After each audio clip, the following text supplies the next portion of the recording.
Hello everyone, welcome back to the Indo Pathshala. आज हम history के एंशियंट मेडिवल और मॉडर्न हिस्ट्री में से मोस्ट इंपॉर्टेंट क्वेश्चंस को डिस्कस करेंगे जो कि अलग अलग एग्जाम्स में बार बार रिपीट हो रहे हैं। ठीक है, so let's start. Our first question is the title of Gangai Kondan was adopted by the following king. तो ये जो टाइटल है ये किसने अडोप्ट किया था? करिकला, राजा राजा वन, विजयलया और राजेंद्र वन। तो इनमें से किसने ये टाइटल अडोप्ट किया था? So the answer is Rajendra one. ठीक है, राजेंद्र वन ने ये टाइटल जो है वो अडोप्ट किया था। ठीक है, तो अब हम कुछ एक्स्ट्रा इन्फॉर्मेशन देख लेते हैं। जो चोला रूलर राजेंद्र वन है उसने गंगई कोंडा चोला जो है ये टाइटल अडोप्ट किया था और उन्होंने शिवा टेम्पल, एक जो कि बृहदेश्वर टेम्पल से भी मैच करता है, मतलब इन्होंने एक शिवा टेम्पल को बनाया। ठीक है, जो कि किससे मैच करता है? बृहदेश्वर टेम्पल को। और बृहदेश्वर टेम्पल को किसने बनवाया था? उनके फादर राजा राजा ने। ठीक है, राजा राजा ने बृहदेश्वर टेम्पल को बनाया था। ठीक है, उसके बाद में देखिए अब हम चोला एम्पायर के बारे में कुछ इंपॉर्टेंट इन्फॉर्मेशन देखते हैं। चोला एम्पायर जो है वो 850 से, ठीक है, 1279 एडी तक रहा था। ठीक है, ऑलमोस्ट 300 साल तक इन्होंने रूल किया। कैपिटल इनकी थी तंजौर। फाउंडर कौन थे? विजयलया। वेरी इंपॉर्टेंट, बहुत एग्जाम्स में आता है, वो was the founder of the Chola empire. ठीक है, तो विजयलया जो है वो इसके एम्पायर जो फाउंडर थे। ग्रेटेस्ट रूलर कौन है? राजा राजा और राजेंद्र वन। ठीक है, अभी हमने देखा राजा राजा ने बृहदेश्वर टेम्पल जिसने बनवाया। ठीक है, और उन्हीं का बेटा था राजेंद्र वन जिसने गंगई चोलापुरम जो है वो इस्टेब्लिश किया था। इम्पोर्टेंट टेम्पल की बात करें तो कैलाश नाथ जो है वो इम्पोर्टेंट टेम्पल है और ये कांचीपुरम में है। इम्पोर्टेंट पोइट की बात करें तो कंबना जो है वो कोर्ट पोइट थे और इन्होंने राम अवतारम जो है ये मतलब एक बुक लिखी है। ठीक है, उसके बाद में देखिए our next question is in the Indus Valley civilization Dholavira is famous for which of the following. Dholavira किस चीज़ के लिए फेमस है? रॉक कट आर्किटेक्चर, सी पोर्ट, वाटर कंजर्वेशन और द पोट्री। ठीक है, धोलावीरा को यूनेस्को वर्ल्ड हेरिटेज साइट में भी अभी ऐड किया था कुछ लास्ट ईयर। ठीक है, तो इसका करेक्ट आंसर रहेगा वाटर कंजर्वेशन। ठीक है, तो वाटर कंजर्वेशन की वजह से जो है ये धोलावीरा जो है वो फेमस है। उसके बाद में देखिए Dholavira is notably water notable for water harvesting techniques. ठीक है, तो वाटर हार्वेस्टिंग टेक्निक्स इसकी बहुत अच्छी हैं, प्लस में सीवेज सिस्टम भी उस टाइम पे बहुत एडवांस था। कौन? Sewage system. ठीक है, उसके बाद में देखिए the origin of Indian music could be traced to Rigvedic Samhita, Yajurvedic Samhita, Samavedic और अथर्ववेद। इंडियन म्यूजिक जो है वो कौन से वेद में हमें देखने को मिलता है? Very important question. ठीक है, तो सामवेद जो है, सामवेद में हमें इंडियन म्यूज़िक के जो ओरिजिन्स है वो हमें देखने को मिलते हैं। अब हम कुछ इन्फॉर्मेशन देखते हैं। जो हमारे चार वेदास हैं, ऋग्वेदा, यजुर्वेद, सामवेद और अथर्ववेद। इन चार में से जो थर्ड वन है सामवेदा, ठीक है, इसके अंदर कुछ हाइम्स हैं और उन हाइम्स में जो है इंडियन म्यूज़िक का जिक्र मिला है। अब सामवेदा का भी एक उपवेद है जिसको गंधर्व वेदा बोलते हैं, जो कि सिर्फ म्यूज़िक के बारे में ही हमें इन्फॉर्मेशन नहीं देता है बल्कि डांस और थिएटर के बारे में भी कुछ हमें देखने को यहाँ पर मिलता है। उसके बाद में देखिए वो among the following was the ruler of Rashtrakuta dynasty. ठीक है, तो राष्ट्रकूटा डायनेस्टी का रूलर कौन था? कनिष्का, समुद्रगुप्ता, ध्रुवा या फिर विजयलया। ठीक है, तो इसका करेक्ट आंसर होगा ऑप्शन सी, ध्रुवा। ठीक है, ध्रुवा जो है वो कौन थे? राष्ट्रकूटा रूलर थे। अब अगर हम राष्ट्रकूटा एम्पायर की बात करें तो देखिए राष्ट्रकूटा जो है एम्पायर, इसको दांती दुर्ग ने इस्टेब्लिश किया था। इसको फाउंड किसने किया था? दांती दुर्ग ने। ये भी बहुत बार क्वेश्चन आता है, दांती दुर्ग ने इसको फाउंड किया था। कैपिटल क्या थी? मालखेत जो है वो इसकी कैपिटल थी। और ग्रेटेस्ट रूलर कौन थे? गोविंद थ्री और अमोघ वर्षा जो है वो इम्पोर्टेंट रूलर थे। और ध्रुवा ने रूल कब से कब तक किया था? 780 से लेकर 793 जो है इस टाइम पीरियड में ध्रुवा ने राष्ट्रकूटा डायनेस्टी में रूल किया था। ठीक है, इसके बारे में देखिए who among the following was known as the Devanampiya. ठीक है, देवानामपिया किसको? कनिष्का, अमोघ वर्षा, अशोका या खारावेला। ठीक है, तो इसका करेक्ट आंसर क्या रहेगा? अशोका। ठीक है, अशोका जो थे उन्होंने ही इस टाइटल को अडॉप्ट किया था। देवानामपिया का नाम मतलब क्या होता है? Beloved of the gods. इसको किसने? अशोका ने अडॉप्ट किया था। और ये किसके रूलर थे? अशोका मगध के रूलर थे। ठीक है, उसके बाद में देखिए दाऊजोली हेडिंग एक नियोलिथिक साइट है। ये कहाँ पर है? Daojali Hading, Meghalaya, Assam, Jammu Kashmir and the Karnataka. ठीक है, तो ये हमें देखने को जो असम के अंदर जो दाऊजोली हेडिंग जो है वो एक साइट थी, और यहाँ पर डबल शोल्डर्ड सेल्ट और कोड मार्क्ड पोट्री जो है वो हमें मिली है। उसके बाद में देखिए मिहिर भोजा जो है वो कौन सी डायनेस्टी के रूलर थे? तो मिहिर भोजा राष्ट्रकूटा से थे, चोला, प्रतिहारा या चालुक्य? कौन सी डायनेस्टी के रूलर थे? तो इट वॉज प्रतिहारास। ठीक है, तो ये प्रतिहारा के। अब हम अगर मिहिर भोज और प्रतिहारा डायनेस्टी की बात करें तो मिहिर भोजा जो है वो गुर्जारा प्रतिहारा डायनेस्टी के जो रूलर थे। ठीक है, और वो विष्णु के, ये बहुत इंपॉर्टेंट है, विष्णु के वो क्या थे? डिवोटी थे, और उन्होंने इसी वजह से आदिव्रह जो है वो टाइटल अडॉप्ट किया था, जो कि इनके कॉइन्स के ऊपर हमें देखने को मिलता है। उसके बाद में what was the historical name of the city Guwahati? Guwahati का हिस्टोरिकल नेम जो है वो क्या था? ठीक है, पुरुषपुरा था, भाग्यनगर था, मछलीपट्टनम था या प्रयाग ज्योतिषपुर था? ठीक है, तो ये हमें देखने को मिलेगा प्रयाग ज्योतिषपुर। ठीक है, प्रयाग ज्योतिषपुर जो है वो गुवाहाटी का एंशियंट जो नेम था। ठीक है, गुवाहाटी जो है वो कहाँ पर लाई करती है? ब्रह्मपुत्रा रिवर। मतलब अगर हम अभी की इंडिया की बात करें तो असम की कैपिटल है गुवाहाटी। ठीक है, तो ब्रह्मपुत्रा रिवर और शिलोंग जो प्लेटू है, इन दोनों के बीच में गुवाहाटी जो है वो लाई करता था। ठीक है, और ये प्रयाग ज्योतिषपुर किसकी कैपिटल थी? कामारूपा की।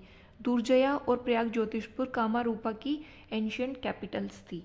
ठीक है, उसके बाद में देखिए the Mughal paintings reaches it's zenith during the reign of. Mughal paintings जो है वो सबसे ज़्यादा फेमस किस टाइम पर हुई थी? अकबर, जहांगीर, शाहजहां या औरंगजेब के टाइम पे? तो इट वॉज जहांगीर। जहांगीर के टाइम पर जो है वो ये सबसे ज़्यादा फेमस हुई थी। अब हम अगर बात करें मुग़ल पेंटिंग्स की, ठीक है, तो मुग़ल पेंटिंग्स जो है वो जहांगीर के टाइम पर मैक्सिमम इन्होंने जो है वो जेनिथ हासिल की। और अगर हम इम्पोर्टेंट पेंटर्स की बात करें, ये क्वेश्चंस बहुत एग्जाम्स में आता है कि कौन कौन से जो ये पेंटर्स हैं वो जहांगीर के टाइम पर थे। तो अबुल हसन, बिशन दास, उस्ताद मंसूर और मनोहर। अबुल हसन और उस्ताद मंसूर, ये तो आपको बिल्कुल याद होने चाहिए, ये बार बार रिपीट होते हैं। ठीक है, तो उसके बाद में देखिए हु सक्सीडिड गुरु नानक। ठीक है, मतलब गुरु नानक जो थे उनके बाद में कौन से जो सिख गुरु आए थे? ठीक है, तो इट वॉज गुरु अंगद। ठीक है, गुरु अंगद जो है गुरु नानक के बाद में आए थे। गुरु अंगद जो है, जैसे मैंने आपको बताया कि सिख गुरु होते, तो सिख गुरु कितने थे? 10 थे। तो सेकंड नंबर पर कौन थे? गुरु अंगद थे। He was the second of the 10 गुरु। और उन्होंने गुरुमुखी स्क्रिप्ट को क्या फेमस काम किया था? उन्होंने गुरुमुखी स्क्रिप्ट को मतलब बहुत पॉपुलराइज कर दिया था। ठीक है, उसके बाद में देखिए who got constructed the grand trunk road? तो जीटी रोड जो जिसको बोलते हैं, ये किसने कंस्ट्रक्ट किया था? अशोका ने, अकबर ने, शेरशाह सूरी ने या फिर समुद्रगुप्त ने? तो इट वॉज शेरशाह सूरी ने। ठीक है, शेरशाह सूरी ने इसको क्या किया था? कंस्ट्रक्ट किया था। अगर हम अब इसकी बात करें जीटी रोड की, तो ये साउथ एशिया का ओल्डेस्ट रोड है। ठीक है, ओल्डेस्ट और मेजर रोड्स में से ये आता है। मतलब 1400 से लेकर 1500 के आसपास जो है इसको इस्टेब्लिश किया था। ठीक है, उसके बाद में देखिए who among the following attack the Somnath temple? ठीक है, सोमनाथ टेम्पल को किसने अटैक किया था? सोमनाथ टेम्पल पर महमूद ऑफ गजनवी, ठीक है, इल्तुतमिश, कुतुबुद्दीन ऐबक और मोहम्मद गोरी? ठीक है, तो it was Mahmud of Ghazni. ठीक है, गजनी ने, अब देखिए अगर महमूद ऑफ गजनी का नाम आ गया तो हम इम्पोर्टेंट सारी चीज़ें देखेंगे कि जो कि इनसे रिलेटेड है। तो गजनी ने 17 बार इंडिया में अटैक किया, पहली बात ये ध्यान रखनी है आपको। और इन्होंने सोमनाथ टेम्पल को कब कौन से ईयर में अटैक किया था? 1025 में सोमनाथ टेम्पल को इन्होंने रेड किया था। उसके बाद में इन्होंने टाइटल कौन सा लिया? Yamin al Daula, right hand of the state के राइट हैंड को मतलब बोला जाता है यामिन अल दलवा। और ये कहाँ से मिला था ये टाइटल? उसको एबिजिड कैलिफ से ये टाइटल इनको मिला था। उसके बाद में देखिए which of the following Sultan adopted Persian customs and manners in the court? तो पर्शियन कस्टम्स को किसने अडोप्ट किया? अलाउद्दीन खिलजी ने, जलाउद्दीन खिलजी ने, इल्तुतमिश ने या बलबन ने? तो the correct answer is Balban. ठीक है, अब अगर बलबन का मतलब जिक्र आया तो हम बलबन की सारी इंपॉर्टेंट चीज़ें देखेंगे। ठीक है, तो देखिए बलबन जो है वो थ्रोन कब उन्होंने एक्सटेंड किया, 1266 1266 में जो है ये इन्होंने एक्सटेंड किया थ्रोन को। इन्होंने जो चालीसा की जो पावर थी, अब चालीसा क्या है, ग्रुप ऑफ 40 नोबल्स। ठीक है, ग्रुप ऑफ 40 नोबल्स जो है उसको चालीसा बोला गया है। ठीक है, अब क्वेश्चन ये है कि ग्रुप ऑफ 40 ये जो चालीसा या चहलगानी सिस्टम है इसको स्टार्ट किसने किया था, ये आपको कमेंट सेक्शन में आपको आंसर बताना है। ठीक है, ये स्टार्ट किसने किया था, बट इसको ब्रेक किसने किया, ब्रेक बलबन ने किया, ये आपको ध्यान रखना है। उसके बाद में देखिए इन्होंने मिलिट्री डिपार्टमेंट इस्टेब्लिश किया जिसको दीवाने अर्ज बोलते थे। ठीक है, दीवाने अर्ज, और उन्होंने टाइटल क्या लिया, जिल e Ilahi, Zill e Ilahi. He introduce the system of Sijda and the Paibos. ठीक है, सिजदा और पेबोस जो है ये सिस्टम इन्होंने स्टार्ट किया। उसके बाद में देखिए famous battle of Talikota was fought in. Talikota की बैटल कब हुई, 1565 में, 1575, 1585 एंड 1570। बहुत क्लोज ऑप्शंस हैं, 65, 75, 85। ठीक है, इट मे बी कन्फ्यूजिंग, तो आपको ध्यान रखना है इट वॉज 1565, 1565 में जो टालीकोटा बैटल हुई थी। तो देखिए जब द बैटल ऑफ टालीकोटा, उसको बैटल ऑफ रक्षा तंगड़ी भी बोलते हैं, जो कि 23 जनवरी और 1565 में हुई थी। ठीक है, रामा राजा को प्रिजनर बना लिया गया था। और ये किससे रिलेटेड है बैटल ऑफ, कौन से एम्पायर से, विजयनगरा एम्पायर से रिलेटेड है। और विजयनगर एम्पायर को फाउंड किसने किया था, हरिहरा और बुक्का ने इसको क्या किया था, फाउंड किया था। ठीक है, और इसमें कितनी डायनेस्टीज आई थी, इसमें 4 डायनेस्टीज आई थी जिसको सस्ता से आप याद रख सकते हैं। ठीक है, तुलुवा, अराविडू, संगमा। ठीक है, तो ये सब इसमें क्या थी, डायनेस्टीज थी। उसके बाद में देखिए who among the following introduce the मनसबदारी system. तो मनसबदारी सिस्टम शेरशाह, शाहजहां, अकबर और जहांगीर, कौन किसने इसको इंट्रोड्यूस किया था, तो it was Akbar who introduce the system of the मनसबदारी system. ठीक है, अब हम अगर अकबर की बात करें तो अकबर जो है वो हुमायूं के बेटे थे। सबसे पहले बाबर आए थे 1526 में। ठीक है, उसके बाद में हुमायूं। ठीक है, और हुमायूं के बाद में अकबर। ठीक है, तो अकबर जो है वो किसके सन थे, हुमायूं के सन थे। ठीक है, और ये 14 की एज में इन्होंने थ्रोन को एक्सटेंड किया। और इसको हेल्प किसने किया या ट्यूटर कौन थे, बैरम खान थे, ये आपको ध्यान रखना है। इन्होंने एक न्यू रिलीजन को बनाया जिसका नाम था दीन इलाही।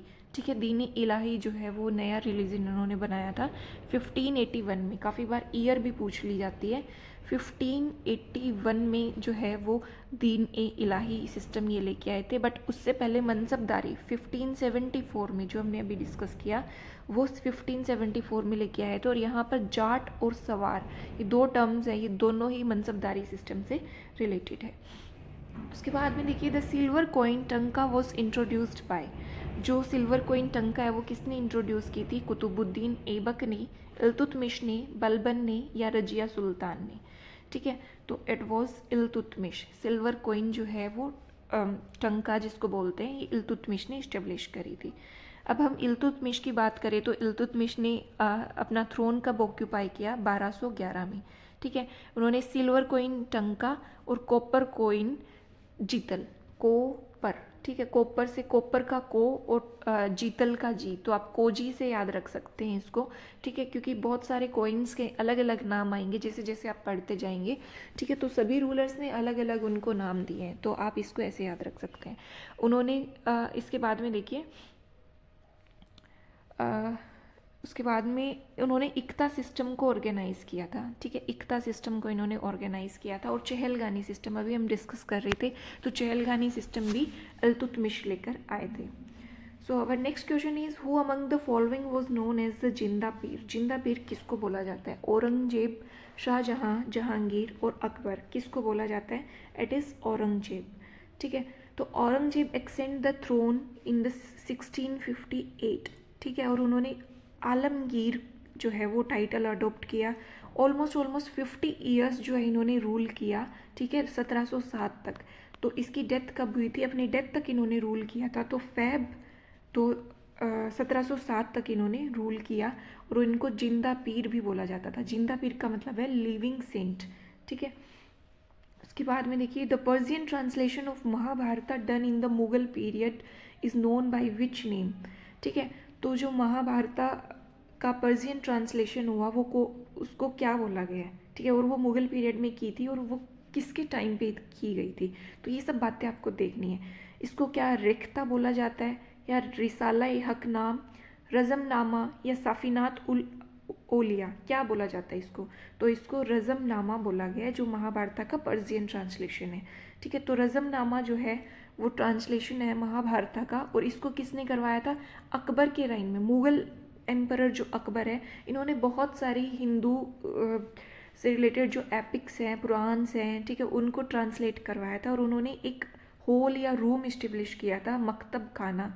ठीक है, 1574 में फतेहपुर सिकरी में। यहाँ पे मकतब खाना में क्या होता था कि अलग अलग जो भी हिंदुइज़्म से रिलेटेड एपिक बुक्स हैं, पुराण्स हैं, ठीक है, तो उनको वो ट्रांसलेट करवाते थे। कहाँ पर, मकतब खाना में। उसके बाद में देखिए, Mahatma Gandhi presided which Congress session, Calcutta, Lahore, Belgaum या मद्रास। तो इट वॉज बेलगांव। महात्मा गांधी ने कौन से, बेलगांव कांग्रेस सेशन को प्रिजाइड किया था। अब हम अगर देखिए तो Mahatma Gandhi attended the Belgaum INC session, जो कि कब हुआ था, 1924 में हुआ था। और इसको इन्होंने प्रिजाइड सिर्फ मतलब आईएनसी के सेशन को, कांग्रेस के प्रेसिडेंट ये सिर्फ एक ही बार बने अपनी लाइफ में। इस वजह से ये बहुत ज़्यादा इंपॉर्टेंट हो जाता है, बार बार क्वेश्चंस में रिपीट होता है। अब आपके लिए क्वेश्चन है कि ये इन्होंने प्रिजाइड तो अब किया है, बट इन्होंने अटेंड कब किया था, क्वेश्चन ये है, ये आपको कॉमेंट सेक्शन में बताना है। Next is, in which session of Congress the demand of the Purna Swaraj was accepted as the aim of Congress. Purna Swaraj का जो एम है वो कांग्रेस ने कब अडॉप्ट किया था। तो ठीक है, कलकत्ता वाले सेशन में, या मद्रास, या नागपुर, या लाहौर। तो it is Lahore. Lahore session में जो है कांग्रेस ने मान लिया था कि पूर्ण स्वराज जो है वो कांग्रेस का एम है। तो देखिए, पूर्ण स्वराज डिक्लेरेशन जो है वो 26 जनवरी 1930, ठीक है, 26 जनवरी 1930 को जो है वो डिक्लेयर की, पूर्ण स्वराज की डिक्लेरेशन बताई गई थी for the complete self rule. ठीक है, सेल्फ रूल इंडिपेंडेंस के लिए। यहाँ पर लार्ज पब्लिक गैदर हुई थी, जिसको प्रिसाइड किसने किया था, जवाहरलाल नेहरू ने किया था। और वहाँ पर ट्राई कलर का जो फ्लैग था उसको होइस्ट किया गया था, और कौन सी नदी के बैंक पे, रावी नदी के बैंक पे। ठीक है, next question is, go back to Vedas, this call is given by. ठीक है, ये कॉल किसने दी है, रामकृष्णा, विवेकानंदा, ज्योतिबा फूले और दयानंद सरस्वती ने। ठीक है, तो it's answer is Dayanand Saraswati. ठीक है, तो देखिए, दयानंद सरस्वती जो है वो एक सोशल रिफॉर्मर थे, और इन्होंने हिंदूज़ को बोला गया था कि जो रिलीजन की रूट्स हैं वहाँ तक जाएं, और रिलीजन की रूट्स किसको बताया गया, वेदास को बताया गया। ठीक है, so for the next question is, the permanent revenue settlement of the Bengal was introduced by. तो परमानेंट सेटलमेंट जो है, रिवेन्यू सेटलमेंट, ये किसने इंट्रोड्यूस की थी, रॉबर्ट क्लाइव, हेस्टिंग्स, वेल्सली और कॉर्नवालिस ने। तो इट वॉज कॉर्नवालिस। तो देखिए, परमानेंट सेटलमेंट की बात करें हम तो ये कॉर्नवालिस ने स्टार्ट की थी, और कब की थी, 1793 में। ठीक है, और next question is, the system of communal electorates in India was introduced by. तो it was introduced in the Indian council act 1892, और मोंटेमिलो 1909, या गवर्नमेंट ऑफ इंडिया एक्ट 1935, या मोंटेगू चैम्सफोर्ड 1919। तो it is Monte Morley reforms 1909। ठीक है, तो इसमें क्या किया गया था, मुस्लिम्स को जो कम्युनल इलेक्टोरेट्स की पावर दी गई थी। ठीक है, और मोर्ले मिंटो रिफॉर्म्स जो है 1909 में आए थे। ठीक है, उसके बाद में देखिए, सती वॉज प्रोहिबिटेड बाय। सती को प्रोहिबिट किसने किया, वॉरेन हेस्टिंग ने, लॉर्ड वेल्सली ने, लॉर्ड विलियम बेंटिक ने, या लॉर्ड डलहौजी ने। तो it was Lord William Bentinck. ठीक है, इन्होंने काफ़ी रिफॉर्म्स लेके आए थे लॉर्ड विलियम बेंटिक। ठीक है, तो इन्होंने इसको कब प्रोहिबिट किया, 1829 में इसको प्रोहिबिट किया। सती और इन्फेंटिसाइड जैसे सोशल लेवल्स को ख़त्म करने के लिए इन्होंने इफेक्टिव स्टेप्स उठाए थे। The next question is, the original name of the Dayanand Saraswati was. It was Abhishankar, Gauri Shankar, Daya Shankar, या फिर मूल शंकर। तो इट वॉज मूल शंकर। ठीक है, दयानंद सरस्वती जो है वो क्या है, एक हिंदू मतलब रिलीजियस स्कॉलर, रिफॉर्मर थे, और इन्होंने आर्य समाज को भी इस्टेब्लिश किया था। उसके बाद में देखिए, who was the first Indian to be elected to the British parliament. Dadabhai Naoroji, Gopal Krishna Gokhale, Bipin Chandra Pal, या फिर लाला लाजपत राय। इट वॉज दादा भाई नारोजी। ठीक है, अब हम अगर दादा भाई नारोजी की बात करें तो ये इनको क्या grand old man of India बोला जाता है। ये क्वेश्चन भी बहुत बार आता है, grand man old man of India किसको बोलते हैं? दादा भाई नौरोजी को बोलते हैं। ये पारसी इंटेलेक्चुअल एजुकेटर और सोशल लीडर थे। इन्होंने एक बुक लिखी है, ये बुक भी बहुत बहुत इंपॉर्टेंट है, poverty and un British rule in India, ये आपको पता होनी चाहिए। ये ठीक है, यूके हाउस ऑफ कॉमन्स के MP रहे थे। उसके the governor general of India who introduced या who initiated the introduction of English in India, lord Curzon, lord Macaulay, lord Bentinck and lord Hastings. ठीक है, तो लॉर्ड बेंटिक जो है उन्होंने इसको इंट्रोडक्शन मतलब इन्होंने इसको इंट्रोड्यूस किया था। ठीक है, तो इंग्लिश एजुकेशन जो है वो ऑफिशियली 1835 में आई थी। ठीक है, जब विलियम बेंटिक ने इसके लिए एफर्ट्स करे थे, लेकिन 1835 में मैक्यूले के जो इफेक्ट जो मतलब स्टेप्स थे वो भी बहुत ज़्यादा इन्होंने उठाए थे। इन्होंने माइन्यूट ऑफ इंडियन एजुकेशन एक रिपोर्ट पब्लिश की थी, जिसमें उन्होंने बताया था कि इंग्लिश एजुकेशन जो है वो नेटिव्स इंडियन लोगों को इम्पार्ट करनी कितनी ज़रूरी है। उसके बाद में देखिए, अब हम इम्पोर्टेंट फैक्ट्स देख लेते हैं सभी गवर्नर जनरल ऑफ बंगाल। ये सभी गवर्नर जनरल ऑफ बंगाल है। सबसे पहले कौन थे? वॉरेन हेस्टिंग थे। इसके टाइम पे क्या आया था? रेगुलेटिंग एक्ट आया था 1773 में, और सुप्रीम कोर्ट भी तभी इस्टेब्लिश हुई थी। और सुप्रीम कोर्ट के इस टाइम पे वो कौन थे? चीफ जस्टिस कौन थे? एलिजा एम्फी थे। ठीक है, लॉर्ड कॉर्नवालिस क्या लेके आए? परमानेंट सेटलमेंट जो है वो लॉर्ड कॉर्नवालिस लाई। लॉर्ड जॉन शोर के टाइम पे इंडियन चार्टर एक्ट 1793 आता है। लॉर्ड वेल्सली जो है इन्होंने introduction of the subsidiary alliance जो है वो किया था। लॉर्ड मिंटो ने क्या किया? इन्होंने इनके टाइम पे चार्टर एक्ट 1813 आया। लॉर्ड हास्टिंग्स की अगर हम बात करें तो इनके टाइम पर थर्ड एंग्लो मराठा वॉर जो है वो होती है। उसके बाद में लॉर्ड एम हेरिस्ट जो है वो उन्होंने असम का एनेक्सेशन किया 1824 में। ठीक है, उसके बाद में ये नेक्स्ट क्वेश्चन है ये आपके लिए कि when was the Delhi declared the capital of India? Delhi को कैपिटल ऑफ इंडिया कब डिक्लेयर किया गया? 1901, 1911, 1913 और 1921। ठीक है, I hope you like this video. अब आप अगर आपको PDF चाहिए या फिर लेटेस्ट अपडेट्स चाहिए तो आप टेलीग्राम चैनल को ज्वाइन कर सकते हैं। इंडो पाठशाला ये हमारा चैनल है। Thank you.